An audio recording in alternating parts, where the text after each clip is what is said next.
For my entire life, tolerance and intolerance have been major issues. In fact, one of the worst things you can be called is intolerant. But over the same period of time, the meaning of tolerance and intolerance has drastically changed. So what is it we're supposed to be? Intolerance.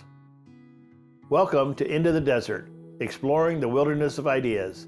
Don't forget to hit that like and subscribe button. And if you want to support our channel and our mission of encouraging discussion, not division, please join us on Patreon. The link is in the description. Over my lifetime, the definition of intolerance has actually changed. At one point, intolerance used to mean putting up with things that you do not like. So the concept of tolerance automatically implied that you did not like it. No one has to tolerate the things they like. No one tolerates having ice cream or a candy or something like that. If they like it, then tolerance doesn't even apply. But somewhere over the last several decades, the whole definition of tolerance has changed from one of accepting things that you do not like to supporting it. So nowadays, if you don't support something, you're intolerant. If you don't support same-sex marriage, for example, you're considered intolerant. It doesn't matter that you're willing to tolerate it, that you're not going to object to the current Supreme Court decisions or things like that. But it's a matter of you don't celebrate it, therefore you're intolerant. Yeah, it's kind of like a term used to demonize you, because if they call you intolerant, it just means you're not supporting something that they feel you should be supporting. And then this lack of tolerance is something that they use to hurt you. It can hurt you. This last week, I saw an article that the whole issue of same-sex marriage could, not necessarily certain yet, but it could go before the court again. At the time of the original Supreme Court decision, that was a massive change.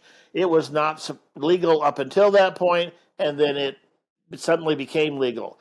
And there were a number of people who were sort of caught in limbo. They didn't support, in fact, they opposed same-sex marriage, but they were in a position whose job required them to issue marriage licenses or such. And one clerk did not want to issue a license because she felt it violated her religious beliefs. Okay, but the couple involved were not tolerant of her inaction. They sued her. They won, got a massive judgment, and now that case has brought same-sex marriage back up to the court again. I don't think the court's going to toss out same-sex marriage, but what was once a settled issue that nobody really questioned any longer, even people who didn't like it tolerated it, the intolerance on the other side has now brought it back up to the Supreme Court again. And so, I don't think the Supreme Court's going to overturn same-sex marriage, but the fact that it's even there is a result of tolerance on lack thereof on both sides. It's a bigger issue too, because this whole idea of tolerance is very much one-sided, and it's this set of beliefs that we're all supposed to jump on board with and celebrate and be a part of. And if you're not a part of that, whether you're for it or whether you're against it, whether you're just neutral and be like, you get to do what you want to do, I'm going to do what I want to do, just don't talk to me about it, you're considered intolerant, even for something like that. And the more identity politics comes into this world, the more these kind of off-sided fringe ideas are being brought into mainstream. Most of us who were like, okay, it's a fringe thing, I don't want to deal with it, you go do what you want because you're an adult, you have the freedom to do what you want, just don't talk to me about it. We're now looked as intolerant, which is kind of the opposite of what they're asking. It's like a two-faced person who's like, well, do as I say, not as I do, because you have to agree with me or you're intolerant, but you need to be tolerant. It's very confusing. Well, the simple fact is we are all intolerant of some things, and some will see this as a major problem. I don't. I think the fact that we are intolerant of some things is actually very good. We should be intolerant of rape, and we should be intolerant of murder, and we should be intolerant of those who are sexual predators on small children. I'm intolerant to those things, and I'm kind of proud that I'm intolerant to those things. But there's other things I don't like. I'm much more willing to tolerate, but there are some things I am just intolerant of, and I would remain intolerant of. So it's again this whole distortion of language that we're not supposed to be intolerant is a little confusing, because the same people who argue that you should not be intolerant are sometimes the most intolerant people that I know, because they're intolerant of things that are, you know, that are completely legal. They just are not will Yeah. not Well, tolerate if you disagree with them. yeah, and you get into this thing of, I personally believe that there are moral absolutes. And when you talk about things that you need to be intolerant of, it is those moral absolutes. Tolerance has no place in moral absolutes. Murder is wrong. And so why should I be tolerant of a murderer? It's not like they're puppets on a string that have no control over who they are. I mean, unless you believe in predeterminism, and that's a whole nother conversation we don't need to go into at this point. Yes. But we all have the will to choose our own paths, and we need to be intolerant of those who choose things that go against what we deem as moral absolutes. So again, the murdering of little children is definitely a moral absolute. Going into a school and doing a mass shooting, to me, is not something I should ever tolerate. And the fact that it is almost commonplace in our society kind of speaks to a larger issue. Yeah. Well, the thing is there are things we should be intolerant of, and there are things that we should be tolerant of. And then there are things we just don't have to worry about tolerance because we like it. And where any individual issue may fall, it's a legitimate place for discussion and disagreement. Some people will consider all killing to be morally wrong. Some people will only consider killing innocents to be morally wrong.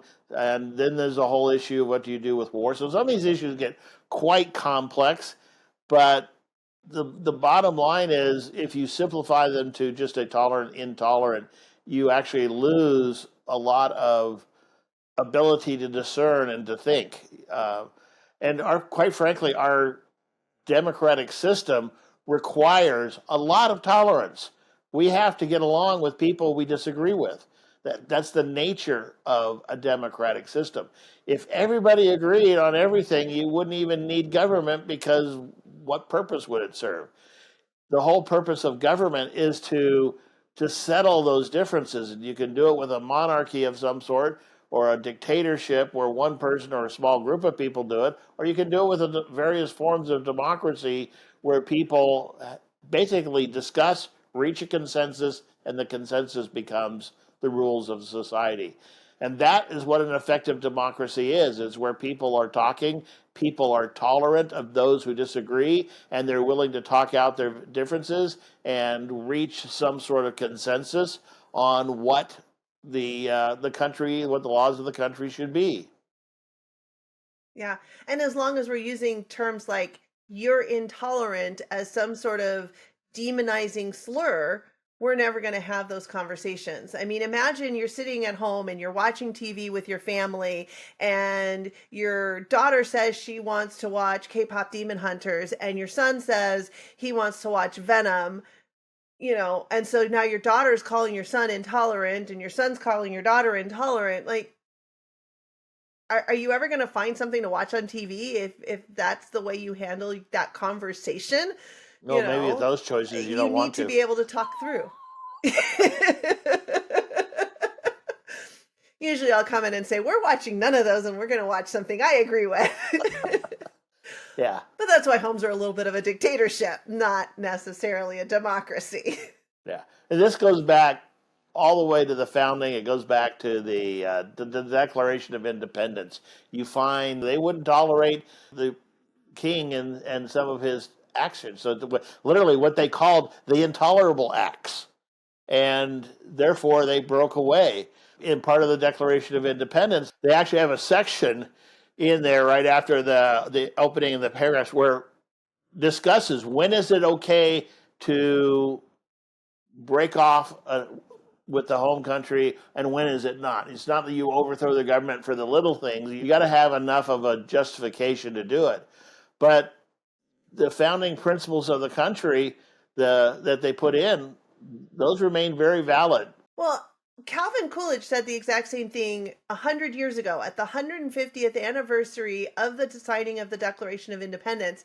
He said, and I'm going to quote, "About the Declaration, there is a finality that is exceedingly restful." He went on to say, "If all men are created equal, that is final. If they are endowed with inalienable rights, that is final. If governments derive their just powers from the consent of the governed, that is final. No advance, no progress can be made beyond these propositions."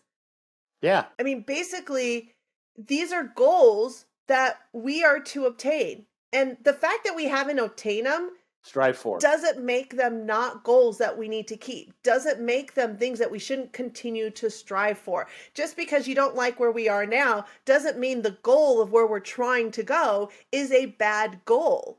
And so the more you try to change it, you're going backward. Yeah.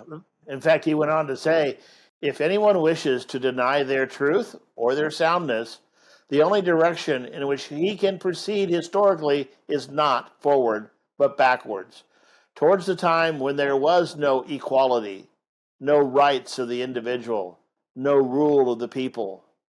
Those who wish to proceed in that direction cannot lay claim to progress. They are reactionary. Their ideas are not more modern, but more ancient than those of the revolutionary fathers. We can continue to strive for these ideas, knowing that we have not been perfect at attaining them, or we can try to seek other ideas. Coolidge was saying, no, this is the pinnacle. You can't go further than equality. You can't go further than government by the people. And to try and do something else is a step away from what the founding fathers were striving for. They didn't make it. They sure had problems, but they set forth some pretty high goals that we should strive for. And you see this much later. You see this when Martin Luther King gave his speech on at the Lincoln Memorial, and he quoted this. He quoted the Declaration of Independence and the founding fathers when he said that the Declaration was a promissory note.